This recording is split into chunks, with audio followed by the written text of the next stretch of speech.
everyone, welcome back to Magnet Brains. My name is CS Payal Pokhli and इस video में हम पढ़ने वाले हैं समरी। किस चीज़ की समरी? कि वर्किंग कैपिटल की रिक्वायरमेंट कब ज़्यादा होती है, कब कम होती है और वो कौन से फैक्टर्स होते हैं जिनके ऊपर ये डिपेंडेंट होती है। अब आप बोलेंगे मैम ये तो हम पढ़ चुके हैं, तो बेटा बिल्कुल हम ये पढ़ चुके हैं, पॉइंट वाइज हमने पढ़ा था। मैंने आपको काफ़ी सारी चीज़ें मार्क भी करवाई थी, लिखवाई भी थी कि ये तो आपके आंसर में होना ही चाहिए। ये उसी का समरी है। यहाँ पे मैंने टैबुलर फॉर्मेट में हर एक चीज़ को एक सिस्टमैटिक वे में लिख दिया है सो दैट आप इजीली उसे कैच कर सके, और ना सिर्फ कैच कर सके, आपको पेपर में ये सारी चीज़ें रिटेन रहें आपके मन में, मतलब दिमाग में, सॉरी नॉट मन में। तो वही चीज़ हम यहाँ पे देखने वाले हैं। यहाँ पे सारे पॉइंट्स मेंशन्ड हैं, सारे फैक्टर्स मेंशन्ड हैं जिसके बेसिस पे हम डिसाइड करते हैं ज़्यादा वर्किंग कैपिटल कहाँ लगेगी और कम वर्किंग कैपिटल कहाँ लगेगी। तो ये शुरू करते हैं फाइनली। फर्स्ट पॉइंट है हमारा नेचर ऑफ बिजनेस। ये बोलते हैं जब हम बात करते हैं नेचर ऑफ बिजनेस की, तो कौन सी ऐसी इंडस्ट्रीज होती हैं जहाँ पे ज़्यादा वर्किंग कैपिटल लगती हैं और कौन सी ऐसी कंपनीज होती हैं जहाँ पे कम वर्किंग कैपिटल लगती है। तो it says manufacturing concern because of processing work. ज़्यादा वर्किंग कैपिटल कहाँ लगेगी? मैन्युफैक्चरिंग कंसर्न में, मतलब एक ऐसी यूनिट, एक ऐसी इंडस्ट्री जहाँ पे मैन्युफैक्चर हो रहा है सामान। क्यों? क्योंकि हर रोज़ रॉ मटेरियल लाने पड़ेंगे, हर रोज़ उसकी प्रोसेसिंग होगी, हर रोज़ कुछ ना कुछ आपकी current liability, current asset influence होंगे और उसके कारण आपकी वर्किंग कैपिटल इन्फ्लुएंस होगी और वो क्या होगी? ज़्यादा बढ़ेगी। तो मैन्युफैक्चरिंग कंसर्न में वर्किंग कैपिटल की रिक्वायरमेंट क्या होती है? ज़्यादा होती है। ये वाला बॉक्स है जो आपको बताएगा वर्किंग कैपिटल कब ज़्यादा रिक्वायर्ड होता है और ये वाला बॉक्स है जो आपको बताएगा वर्किंग कैपिटल कम रिक्वायर्ड कब होता है। ठीक है। Trading concern on the other side, क्योंकि इसमें प्रोडक्शन नहीं होती तो as a result of which working capital भी इसकी क्या होती है? कम होती है। Scale of operation. Scale of operation का क्या मतलब है कि जब आप कुछ चीज़ का प्रोडक्शन कर रहे हो तो आप कितने स्केल पे कर रहे हो, कितने साइज पे कर रहे हो, कितना बड़ा आपका प्रोडक्शन सेंटर है, कितना छोटा आपका प्रोडक्शन हुआ है। तो ये सारी चीज़ें आपकी इस पे बताई जाएंगी। तो ये बोलते हैं ज़्यादा वर्किंग कैपिटल कहाँ रिक्वायर्ड होगी? ऑब्वियसली जहाँ लार्ज स्केल ऑपरेशन हो रही होगी। मुझे आप बताइए, मोतीचूर के लड्डू बनाने हैं, एक बनाने हैं एक छोटी सी पार्टी के लिए जिसमें 10-15 लोग आने वाले हैं, और एक बनाने हैं दावत के लिए जहाँ पे 1000 से ज़्यादा लोग आएंगे। ज़्यादा रॉ मटेरियल कहाँ लगेगा? ज़्यादा आपको बेसन कहाँ लाना पड़ेगा? बेसन से ही बनते हैं ना मोतीचूर के लड्डू, जिस भी चीज़ से बनते हैं। ठीक है, मोती मतलब समझ जाना, मुझे नहीं याद आ रहा किससे बनते हैं। तो यहाँ पे वो जो क्वांटिटी होगी वो कम होगी, यहाँ क्वांटिटी ज़्यादा होगी। कम क्वांटिटी को खरीदने के लिए कम पैसे लगेंगे, ज़्यादा क्वांटिटी को खरीदने के लिए ज़्यादा पैसे लगेंगे। बड़ी दावत देनी है तो रॉ मटेरियल्स भी ज़्यादा होंगे, तो पैसा भी क्या होगा? खर्चा भी क्या होगा? ज़्यादा होगा। छोटी दावत देनी है, छोटे रॉ मटेरियल होंगे, कम दाम में आएंगे और खर्चा भी क्या होगा? कम होगा। और ये खर्चा क्या है? ये वर्किंग कैपिटल ही तो है। तो लार्ज स्केल ऑपरेशन होंगे तो ज़्यादा working capital, small scale operation होंगे तो छोटी वर्किंग कैपिटल, मतलब less working capital will be required. Same चीज स्मॉल स्केल ऑपरेशन में less working capital will be required. Then है बिजनेस साइकिल। ये बोलते हैं during boom period because of more production. अब बिजनेस साइकिल कैसे होती है? एक होती है बूम पीरियड, एक होती है रिसेशन वाला पीरियड। जब तेजी से मार्केट बढ़ रहा है, जब तेजी से आपका प्रोडक्ट मार्केट में ज़्यादा डिमांड किया जा रहा है, आपका वो क्या होता है? बूम पीरियड होता है। वो आता है ना, हर एक चीज़ का एक बूम पीरियड आता है कि भैया इस टाइम पे इसकी डिमांड ज़्यादा है। जैसे मैं बोलूँ बॉलीवुड में या सिंगर्स में भी ऐसा बहुत होता है। एक टाइम था जब यो हनी सिंह का ज़माना था, तब कितने गाने आते थे दिन में, मतलब ऐसे हो जाता था हफ्ते में 1-2 गाने आ रहे हैं हनी सिंह के। फिर आया बादशाह का ज़माना, फिर आया नेहा कक्कड़ का ज़माना, और अभी वो चल ही रहा है। तो अब हर अगला गाना सुनो और वो क्या होता है? नेहा कक्कड़ का ही होता है।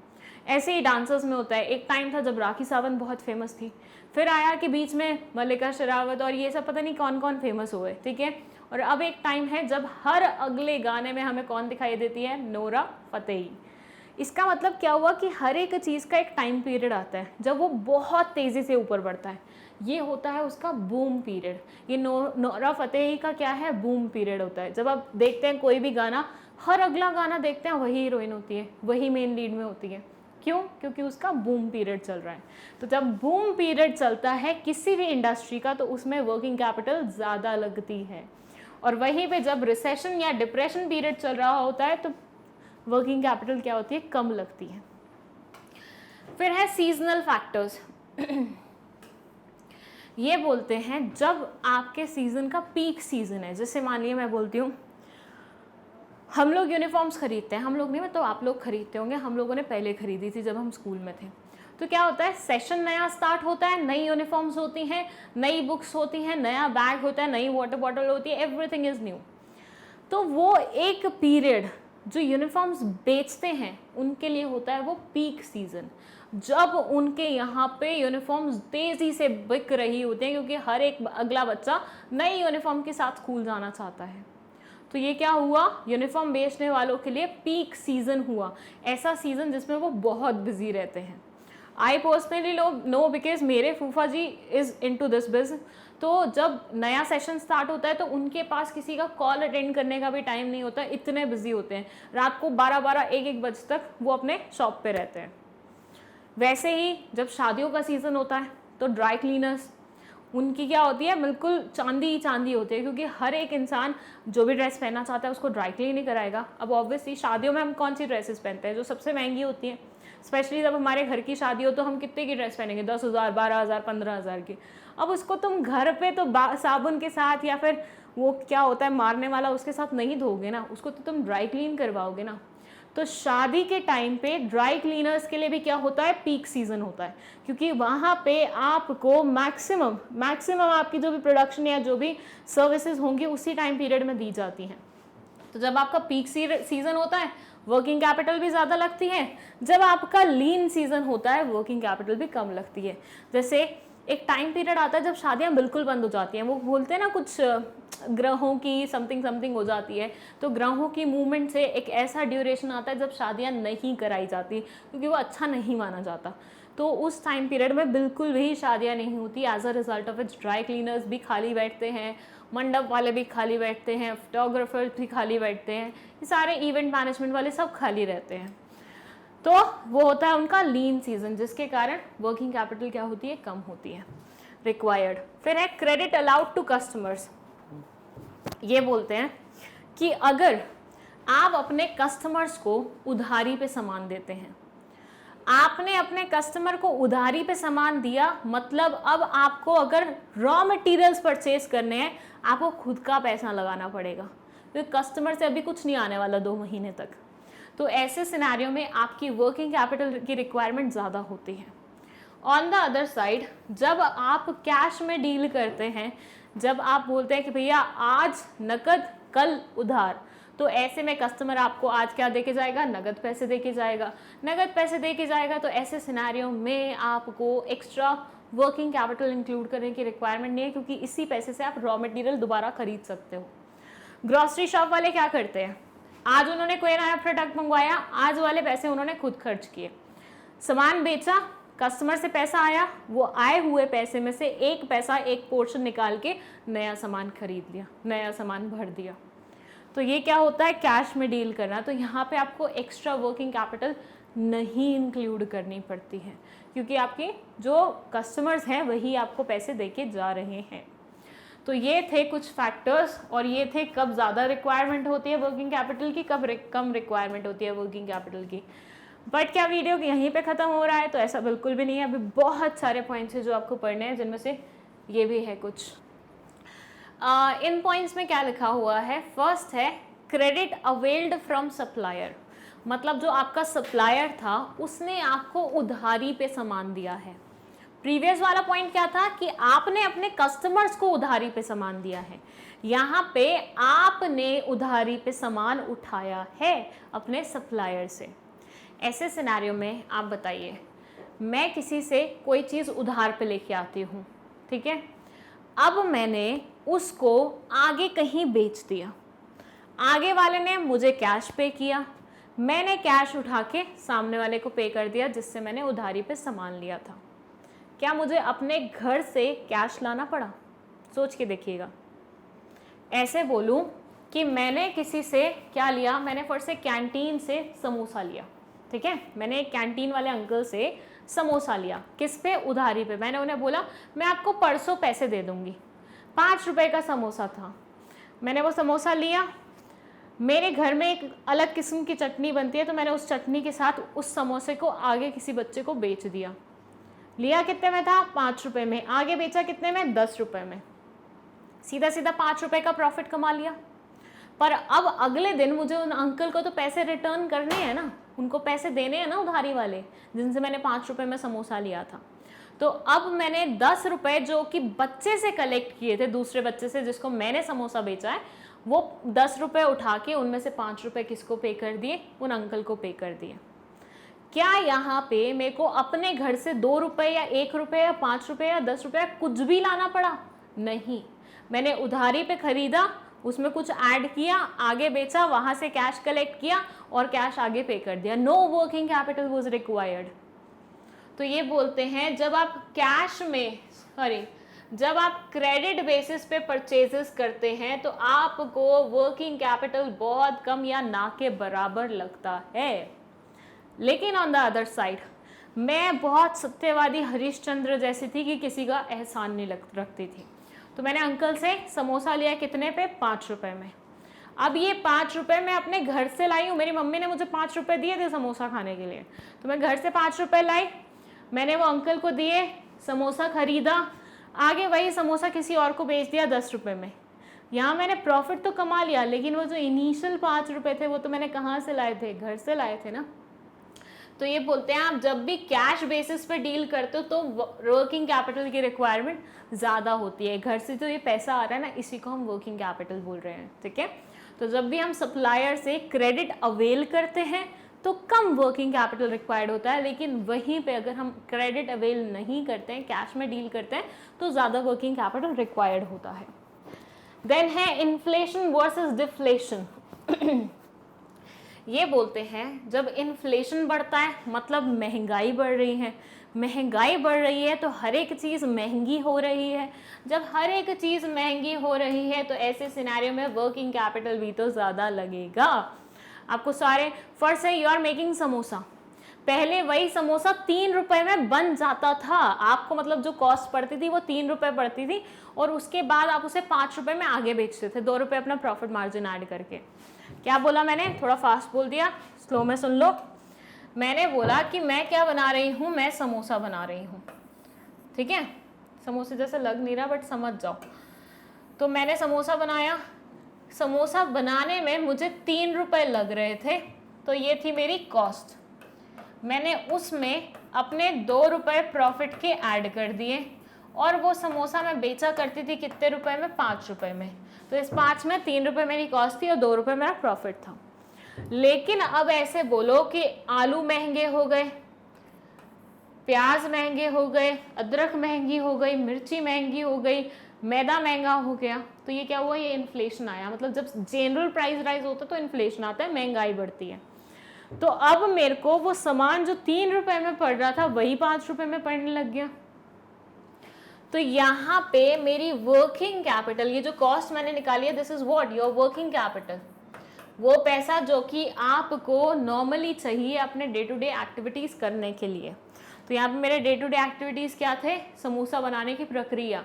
अब उसके लिए मेरी कितनी वो हो रही थी स्पेंड, कॉस्ट आ रही थी 3 रुपये, अब वही कितनी आ रही है, 5 रुपये। मतलब मेरी कॉस्ट इंक्रीज़ हुई है, मतलब मेरे को वर्किंग कैपिटल भी क्या करना पड़ेगा, इंक्रीज़ करना पड़ेगा, तभी तो मैं 5 रुपये में वो चीज़ें खरीद पाऊंगी और उसमें 2 रुपये ऐड करके 7 रुपये का समोसा बेचूंगी। अब तो working requirement, working capital requirement बढ़ जाते हैं जब इन्फ्लेशन होता है, लेकिन वहीं पे जहाँ पे डिफ्लेशन होता है, मतलब जनरल प्राइस डाउन, तो वहाँ पे आपका वर्किंग कैपिटल कम लगता है।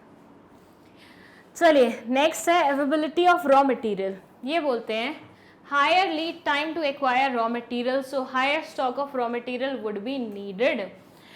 ये बोलते हैं कि भैया देखो, अगर मान लीजिए वर्किंग कैपिटल कहीं दूर से आने वाला है, कहीं बहुत ज़्यादा टाइम लेके आने वाला है, कहीं मतलब आपको स्पेशल ऑर्डर दिया जाता है तब वो बनता है, कस्टमाइज प्रोडक्ट है, तो ऐसे सिनेरियो में आप रॉ मटेरियल पहले से ही ज़्यादा रखोगे, और पहले से ज़्यादा रखोगे मतलब तुमने कॉस्ट भी अच्छी लगाई है, मतलब तुमने वर्किंग कैपिटल अच्छा स्पेंड किया है। तो जितना टाइम वर्किंग रॉ मटेरियल आपके यहाँ पे पहुँचने में लगाता है, अगर वो टाइम बड़ा है तो ऐसे सिनेरियो में आपको वर्किंग कैपिटल ज़्यादा रखनी पड़ेगी। अगर यूँ है कि आज ऑर्डर देते हैं, कल वर्किंग मतलब कल रॉ मटेरियल आ जाते हैं, तो ऐसे में वर्किंग कैपिटल आपको कम लगेगी, क्योंकि आपको कम कम ऑर्डर देने पड़ेंगे। ग्रोथ प्रोस्पेक्ट, आपने बहुत लंबा सोच के रखा है तो आपका खर्चा भी क्या होगा, लंबा होगा। आपने बहुत छोटा सोच के रखा है तो आपका खर्चा भी क्या होगा, छोटा होगा। तो जिस तरह का ग्रोथ का हमारा इंटेंशन होता है कि हमें लंबी ग्रोथ करनी है, हमें छोटी ग्रोथ करनी है, उसी के अकॉर्डिंग क्या हो जाता है, हमारी वर्किंग रिक्वायरमेंट की वर्किंग कैपिटल की रिक्वायरमेंट बढ़ या कम हो जाती है। लेवल ऑफ कॉम्पिटिशन, ये बोलते हैं जब कंपटीशन बहुत सारा है तो आप एक भी कस्टमर खोना नहीं चाहते, स्पेशली इसलिए कि भाई कोई चीज़ तुम्हारे पास अवेलेबल नहीं थी तो तुम हर एक चीज़ का स्टॉक ज़्यादा भर के रखते हो ताकि कोई भी कस्टमर तुम्हारी दुकान से निराश होकर ना जाए। मैं बोलती हूँ 2 दुकानें हैं, एक ये है एक ये है, दोनों सेम सामान बेच रही है, ठीक है। कभी कस्टमर यहाँ जाते हैं, कभी कस्टमर यहाँ जाते हैं। अब हुआ क्या, जब कस्टमर बार बार यहाँ आ रहे थे तो यहाँ पे कुछ सामान मिल नहीं पा रहे थे, तो उनको वो एक एक सामान लेने के लिए कहाँ जाना पड़ रहा था, यहाँ जाना पड़ रहा था। तो आहिस्ता आहिस्ता कस्टमर्स ने क्या किया, अपना बेस बदल लिया।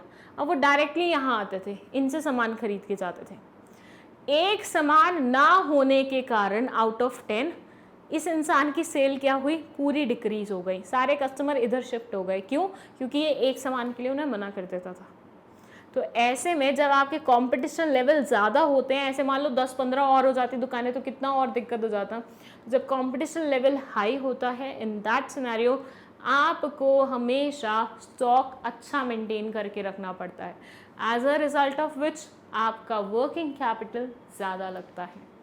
और वहीं पे अगर कंपटीशन ज़्यादा नहीं है, आप इकलौती शॉप हैं, बाकी पूरी की पूरी कॉलोनी में कोई और शॉप नहीं है, तो आपकी मोनोपोली है भाई, आप तो जो करना चाहें कर सकते हैं। आप कोई प्रोडक्ट नहीं भी लाना चाहो तुम्हारी मर्जी है, मत रखो स्टॉक किसी चीज़ का नहीं रखना, तो वहाँ पे कोई आपको रिप्लेस करने वाला है नहीं ना, तो इसलिए आपको स्टॉक ज़्यादा रखने की ज़रूरत नहीं है और वर्किंग कैपिटल उतनी चाहिए नहीं होगी। चलिए, ये हो गए कुछ और points. Let's discuss the last 2 points. ये लास्ट 2 पॉइंट्स क्या बोलते हैं। First is operating cycle, turnover of working capital, it is the time period from purchase of raw material to realisation from debtors. अब देखिए, ये पूरा सर्कल समझिएगा, ठीक है, ध्यान से समझिएगा क्योंकि ये आगे भी आपके काम आएगा। इट सेज सबसे पहले हम क्या करते हैं, हम रॉ मटेरियल्स खरीदते हैं, ठीक है। कोई भी बिजनेस स्टार्ट करोगे आप, कल कोई भी बिजनेस कर रहे होगे, सबसे पहले आप क्या करोगे, अपने लिए रॉ मटेरियल्स परचेज करोगे ना। रॉ मटेरियल्स को फिर आप किसी ना किसी चीज़ में कन्वर्ट करते हो। रॉ मटेरियल्स को आप क्या करते हो, कन्वर्ट करते हो। फर्स्ट से मुझे ये स्टाइलस बनाना था, तो इसके लिए रॉ मटेरियल क्या होगा, प्लास्टिक होगी, सेंसर्स होंगे, है ना। तो प्लास्टिक और सेंसर्स मेरे क्या है, रॉ मटेरियल्स हैं। अब उनको मैंने कोई ना कोई प्रोसेस करके क्या किया, इस स्टाइलस में कन्वर्ट किया। पर ये जो प्रोसेस मिड में थी, तो इस पर्टिकुलर चीज़ को हम क्या बोलेंगे, वर्क इन प्रोग्रेस। मतलब अभी मैंने इसको मोल्ड कर लिया था लेकिन सेंसर्स इंसर्ट नहीं किए, तो इसको पूरा स्टाइलस तो नहीं बोलेंगे, फिनिश प्रोडक्ट तो नहीं बोलेंगे, क्या बोलेंगे हम इसे, हम बोलेंगे इसे वर्क इन प्रोग्रेस, WIP। मतलब एक अधूरा काम है, मतलब इस पर्टिकुलर चीज़ पे कुछ ना कुछ काम चल रहा है, और जब वो एक्चुअल तैयार हो जाएगी सेंसर्स और प्लास्टिक लग के, तो वो क्या बनेगी, फिनिश प्रोडक्ट। क्या बनेगी, फिनिश प्रोडक्ट्स। अब आपने ये फिनिश प्रोडक्ट बेचा, किसे बेचा, किसी इंसान को बेचा, लेकिन आपने उसे कैश में नहीं बेचा, आपने उसे उधारी पे बेचा। चलिए अच्छा है, आपका मतलब जान पहचान वाला इंसान था, ले गया उधारी पे आपसे सामान। अब बहुत टाइम बाद उस उधारी को उसने चुकाया और आपके हाथ में क्या आया, आपके हाथ में आया कैश। बहुत बढ़िया। अब इस कैश को इस्तेमाल करके आप क्या करेंगे, नेक्स्ट रॉ मटेरियल्स खरीदेंगे। क्या समझे, मतलब ये एक नेवर एंडिंग साइकिल है। अनलेस एंड अनटिल आपने डिसाइड कर लिया हो कि अब मुझे ये बिजनेस बंद करना है, तो आप ये कैश अपने घर ले जाएंगे और यहाँ पे प्रोसेस पूरी स्टॉप हो जाएगी। लेकिन जब बिजनेस आप खोलते हैं तो आप लंबे टिकने के लिए खोलते हैं। As a result of which आप बार बार यही साइकिल को फॉलो करने वाले हैं। मैं दोबारा से बता देती हूँ। सबसे पहले रॉ मटेरियल खरीदोगे। फर्स्ट से मुझे समोसा बनाना है, तो समोसा बनाने के लिए रॉ मटेरियल क्या होगा? मैदा, आलू, मिर्ची, जिंजर, मसाले, समोसा मसाला, कुछ एडिशन करना, चटनी के लिए कुछ कुछ खरीद के आना, मतलब इमली और गुड़ और पता नहीं क्या क्या डलता है, कलर, ठीक है। तो ये सारे क्या हो जाएंगे? Raw material. अब आपने आलू को फ्राई कर लिया है, मैदे को मल के आटा बना लिया, मतलब वो जैसे होता है ना, व्हाट वी कॉल इट, अरे घर पे करती है ना मम्मी, समझ जाओ, मेरे को ज़्यादा नहीं आता किचन का काम। तो यहाँ पे आपका ये पूरा सिस्टम अभी बना नहीं है, समोसा बना नहीं है, ये वर्क इन प्रोग्रेस है कि आलू फ्राई हो चुके हैं, उसका मैदा गूंद लिया गया है, अब बस उसको कन्वर्ट करना है हमें समोसे के फॉर्मेट में। जब तक वो कढ़ाई में नहीं डलता, कढ़ाई से पूरा क्रिस्पी होके नहीं निकलता, तब तक हम उसे फिनिश प्रोडक्ट नहीं बोलते। लेकिन क्योंकि ये सिर्फ रॉ मटेरियल नहीं है, इसमें कुछ ना कुछ वैल्यू एडिशन हो चुका है, तो हम उसे क्या बोलते हैं? वर्क इन प्रोग्रेस, मतलब इस पे काम चल रहा है। फिर उसके बाद वो पूरा क्या बन जाएगा? पूरा समोसा बन के निकल आएगा कढ़ाई से बाहर, तेल से बाहर, तो उसको हम क्या बोल देंगे? Finish product. अब मैंने खोली समोसे की शॉप और तुम स्टूडेंट्स आए मेरे पास कि मैम हमें उधारी पे दे दो, मम्मी ने आज पॉकेट मनी नहीं दिया है। तो मैंने तुम्हें क्या किया? उधारी पे समोसा दे दिया। तुम लोगों ने खा लिया, हजम कर लिया, फिर तुम चले गए, बट मैंने तुम लोगों के नाम लिख लिए थे डायरी में कि इस इंसान ने मुझसे क्या लिया? समोसा उधारी पे लिया है। तो अब तुम मेरे क्या बने हुए हो? डेटर्स बने हुए हो, मतलब ऐसे लोग जिन्होंने मुझे पैसे देने हैं। अब थोड़े दिन बाद तुम लोग बहुत सिंसेयर थे, तुम लोग वाकई में पैसे लेके आए कि मैम हमने उस दिन आपसे उधारी में समोसा खाया, तो पैसे ले लीजिए। तो यहाँ पे मुझे क्या रियलाइज हो जाएगा? कैश रियलाइज हो जाएगा। अब इस कैश से क्या करूँगी मैं? नेक्स्ट लेवल के लिए रॉ मटेरियल खरीदूंगी। तो ये बोलते हैं, ये है किसी भी बिजनेस की ऑपरेटिंग साइकिल, किस तरह से ऑपरेशन चलते हैं, रॉ मटेरियल से फिर वर्क इन प्रोग्रेस, फिर फिनिश प्रोडक्ट, फिर ये, फिर वो, ऐसे ऑपरेटिंग साइकिल चलती है। अब आप सोचो, जितनी लंबी आपकी ऑपरेटिंग साइकिल होगी, उतना ज़्यादा वर्किंग कैपिटल आपको लेना पड़ेगा। लेकिन जितनी कम आपकी वर्किंग ऑपरेटिंग साइकिल होगी, जितनी छोटी आपकी वर्किंग कैपिटल होगी, सॉरी ऑपरेटिंग साइकिल होगी, उतना ही कम आपका वर्किंग कैपिटल लगेगा। मान लीजिए आप डायरेक्टली कुछ गुड्स खरीद के आ रहे थे, आप सेल कर रहे थे, वो भी कैश में, तो वापस से आपको अलग से कैश इंट्रोड्यूस नहीं करना पड़ेगा, उसी कैश से आपने दोबारा से गुड्स खरीद लिए। लेकिन यहाँ पे क्योंकि इतनी लंबी साइकिल जा रही थी, इस वजह से आपको वर्किंग कैपिटल नया लेके आना पड़ा, तो वर्किंग कैपिटल की रिक्वायरमेंट क्या होगी? बढ़ जाएगी। Then productive cycle, long productive cycle, production cycle हो, मतलब यही वाली पूरी प्रोडक्शन जिस तरह से चलती है कि इससे ऐसे होता है, उससे ऐसे होता है, तो ज़्यादा वर्किंग कैपिटल लगती है। लेकिन वहीं पे शॉर्ट प्रोडक्शन साइकिल है, तो less working capital will be required. And that's the end of this video, क्योंकि हमने सारे पॉइंट्स डिस्कस कर लिए हैं। ये सारे पॉइंट्स हमने इंडिविजुअली डिस्कस किए थे, बट ये टैबुलर फॉर्मेट में हो गए हैं सो दैट आप कंपैरिजन कर सकें। ये कंपैरिजन के लिए बनाई गई है स्पेसिफिक वीडियो, तो इसको उसी वे से देखिएगा। नाउ आई होप आपको कोई डाउट नहीं है, लेकिन फिर भी है तो कमेंट सेक्शन में लिख दीजिए। अगर आपको नोट्स चाहिए तो उसके लिए आप फॉलो कर सकते हैं वो लिंक जो कि डिस्क्रिप्शन बॉक्स में गिवन है। एंड अगर आपको प्रीवियस या नेक्स्ट वीडियो देखनी है तो उसके लिए भी लिंक कमेंट सेक्शन में मेंशन है, फर्स्ट कमेंट रहेगी उसकी। एंड